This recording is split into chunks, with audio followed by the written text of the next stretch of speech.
Di dalam sebuah hadis yang diriwayatkan oleh Al-Baihaqi dari sahabat Jabir bin Abdullah radhiyallahu anhu warda, Rasulullah sallallahu alaihi wasallam bersabda, "Anta wa maluka li abika." Engkau dan hartamu adalah milik ayahmu. Hadis ini ya ibadallah, terdapat kisah di belakangnya, yang mana telah datang seorang pemuda kepada Rasulullah sallallahu alaihi wasallam. Kemudian dia berkata kepada Rasulullah, "Ya Rasulullah, inna abi akhadha mali." Wahai Rasulullah, sesungguhnya ayahku telah mengambil hartaku. Maka Rasulullah sallallahu alaihi wasallam ingin bertabayyun. Sallallahu alaihi wasallam mengatakan, "Idhhab fa'tini bi abika." Pergilah, datangkanlah ayahmu ke hadapanku. Ketika pemuda itu pergi memanggil ayahnya, turunlah malaikat Jibril. Kemudian mengatakan kepada Nabi sallallahu alaihi wasallam, "Innallaha yuqri'ukas salam." Sesungguhnya Allah Subhanahu wa taala mengucapkan salam kepadamu. Kemudian mengatakan, "Idza ja'aka syekh fasalhu an syai'in qalahu fi nafsihi ma sami'athu udhuna." Jika datang ayah dari pemuda tersebut, maka tanyakanlah kepadanya tentang sesuatu yang telah diucapkan di dalam hatinya namun tidak pernah terdengar oleh kedua telinganya. Maka ketika pemuda tersebut datang bersama ayahnya, Rasulullah sallallahu alaihi wasallam pun menanyakan hal tersebut. Apa yang telah dia ucapkan dalam hatinya namun tidak pernah terucap oleh lisannya, sehingga kedua telinganya pun tidak pernah mendengar hal itu. Maka ayah dari pemuda tersebut pun merasa kaget. Bagaimana Rasulullah bisa mengetahui apa yang ada di dalam hatinya? Kemudian Rasulullah sallallahu alaihi wasallam pun berkata, "Qul wa ana asma."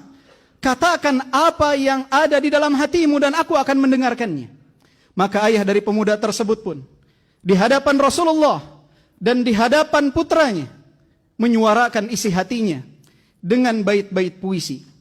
Dia mengatakan, "Ghadawtuka mauludan wa muntuka yafi'an, tu'allu bima ujni 'alaika wa tanhalu. Idza lailatun daqatka bis-suqmi lam abid, li suqmika illa sahiran atamalmalu. Ka'anni anal matruqu dunaka billadhi turiqta bihi duni fa'ainaya tahmulu. Takhafur rada nafsi 'alaika wa innaha la ta'lamu anna al-mauta waqtun muajjalu." Ketika engkau dilahirkan, akulah yang mengurusmu dan akulah yang membesarkanmu sehingga engkau berusia remaja.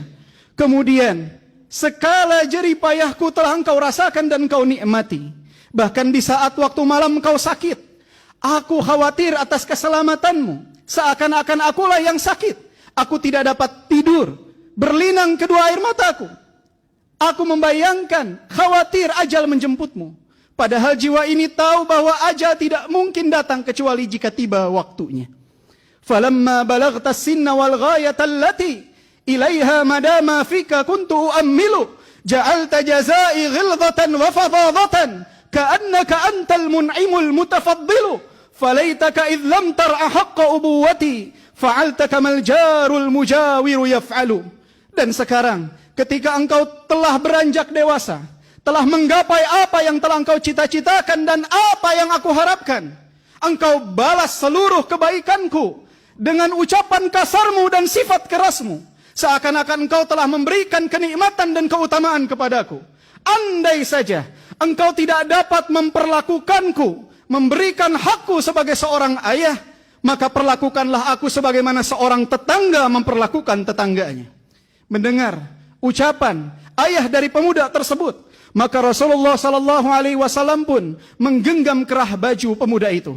Kemudian mengatakan, "Anta wa maluka li abika." Engkau dan hartamu adalah milik ayahmu.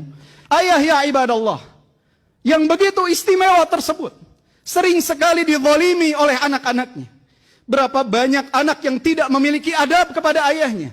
Berapa banyak anak yang selalu meninggikan suara di hadapan ayahnya. Berapa banyak anak yang selalu mengacuhkan ayahnya. Ketika mereka mendengar hadis Rasulullah sallallahu alaihi wasallam, "Ummuka, thumma ummuka, thumma ummuka, thumma abuka." Ibumu, ibumu, ibumu, baru kemudian ayahmu. Banyak dari kaum muslimin yang menganggap bahwa hal tersebut menggambarkan tidak istimewanya seorang ayah. Keliru ya ibadallah. Ayah kita adalah sosok-sosok yang sangat luar biasa pengorbanannya dalam kehidupan kita. Dia adalah orang-orang yang rela untuk bersedih asalkan kita bahagia. Dia adalah orang yang rela untuk menangis asalkan kita dapat tertawa. Bahkan mereka adalah orang-orang yang rela untuk terhina asalkan kita dapat hidup mulia. Mereka mengorbankan segalanya. Beban keluarga ada di pundak mereka.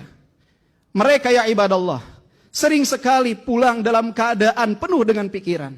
Tapi ketika berada di hadapan rumah, mereka tinggalkan pikiran-pikiran mereka, beban kehidupan mereka, kemudian berjumpa dengan kita dengan senyuman. Mereka sosok-sosok yang sangat luar biasa. Mereka adalah orang yang sangat bahagia dengan kebahagiaan kita. Bahkan lebih bahagia dari apa yang kita rasakan. Mereka adalah sosok yang sangat bersedih dengan duka kita. Bahkan lebih sedih dari apa yang kita rasakan. Mereka adalah sosok yang sangat kecewa dengan kegagalan kita. Bahkan lebih kecewa dari apa yang kita rasakan. Mereka ya ibadallah adalah orang yang sangat luar biasa. Gunung besar yang ada di rumah kita yang menjaga kita dan keluarga kita dari mara bahaya. Maka siapa di antara antum yang Allah subhanahu wa ta'ala masih berikan nikmat ayah yang hidup di tengah-tengah antum, muliakanlah mereka ya ibadallah. Pijitlah kakinya dengan pijitan yang halus, karena kaki tersebut telah lelah melangkah di dunia ini untuk memenuhi kebutuhan antum. Ciumlah tangannya mulai berkeriput, karena tangan tersebut ya ibadallah telah lelah dalam mencari nafkah untuk antum. Ciumlah keningnya ya ibadallah, karena dia selalu memikirkan tentang antum. Semenjak antum berada di dalam perut ibu-ibu antum, sampai antum lahir, sampai antum tumbuh dewasa, berkeluarga, memiliki anak. Bagi mereka antum adalah anak-anak kecil yang harus selalu mereka fikirkan. Peluklah tubuhnya ya ibadallah. Jangan kita menyiksa mereka dengan kerinduan. Jangan kita siksa mereka dengan sikap acuh kita. Mereka sayang kepada antum, tetapi mereka sulit untuk mengungkapkannya. Mereka sulit untuk mengatakannya. Muliakanlah mereka.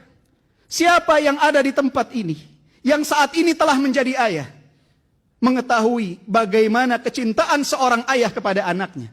Seperti itulah ayah-ayah antum mencintai antum.